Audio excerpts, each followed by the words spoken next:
Bienvenue au campus Haute-Folis. Donc nous allons vous présenter notre classe CPES, donc la classe préparatoire à l'enseignement supérieur, et nous allons vous présenter les différentes matières que nous étudions.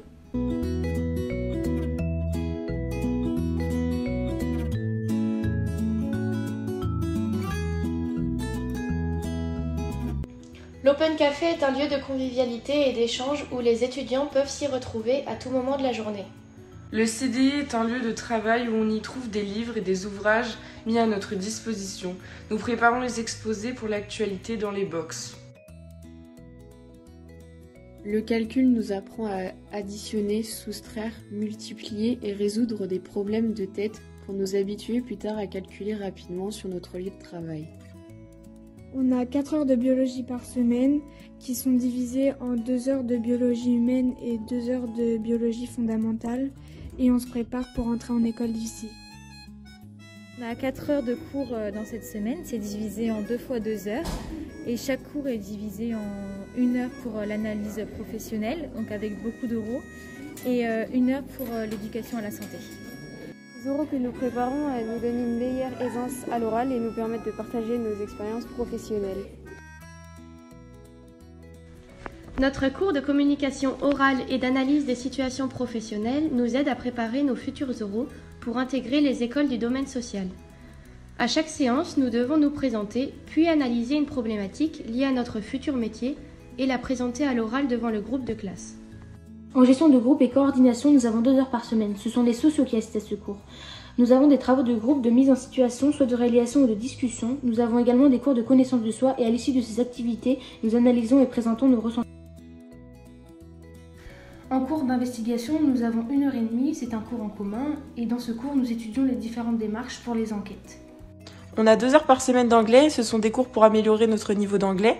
On a défini des thèmes ensemble à travailler dans l'année et à la fin de chaque thème, nous avons des tâches finales.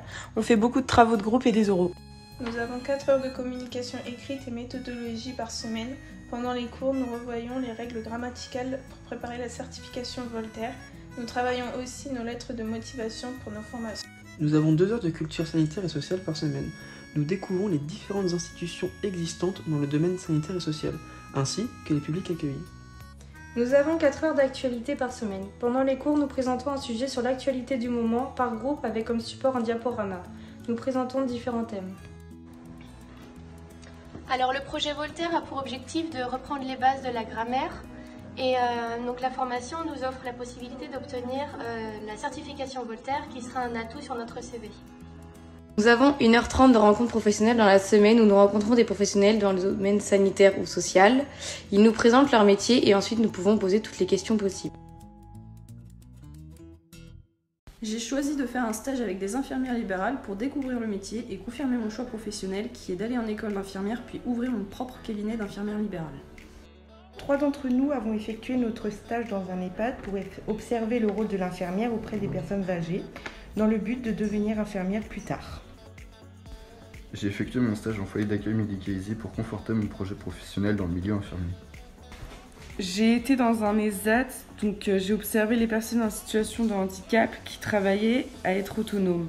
J'ai aussi été en foyer d'hébergement, je les ai accompagnés dans leur vie de tous les jours en les aidant.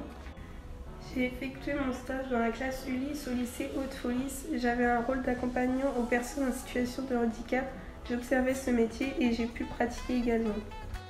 Donc j'ai fait mon stage dans un CESAD, c'est une structure d'éducation spécialisée de soins à domicile.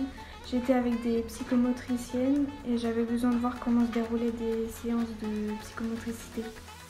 J'ai effectué mon stage en crèche en tant qu'éducatrice de jeunes enfants où j'ai pu voir le développement de l'enfant éducatif et ludique. Nous avons choisi de faire nos stages dans des centres hospitaliers.